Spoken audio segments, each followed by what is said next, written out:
אתם פשוט עצלנים, חלק 5, והפעם גרסת הבריאות. למה עצלנים?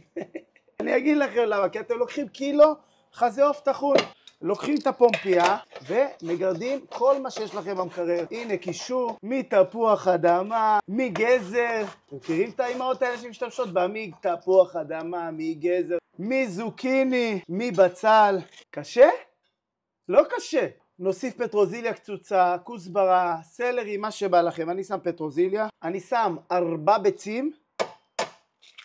נוסיף כף אחת של מלח, כפית אחת של קרקום, חצי כפית פלפל שחור, כפית כמון, כי כמון זה החיים, מעט שמן זית, ללש.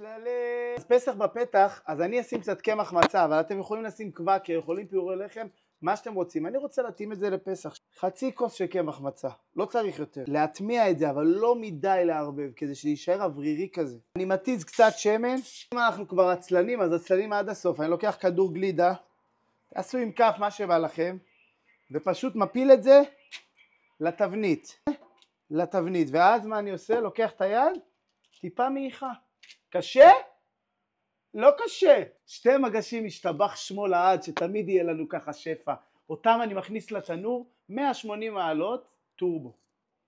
שיהיה לנו בהצלחה. טוב, אז הרוטב פשוט, שמן זית. אני לוקח קרישה, אל תלחצו, אין לכם קרישה, לא אוהבים קרישה, תשתמשו בבצל, הכל טוב. בשיטת הצ'לה בלה, עיגולים לתוך השמן. אנחנו ניקח מקלות של סלרי. אם אתם רוצים שהסלרי ייעלם לכם בתבשיל, ייעלם בפה, שוברים ומוציאים את החוטיאדה. יגידו לכם, הסיבים הלכו, מה הלכו?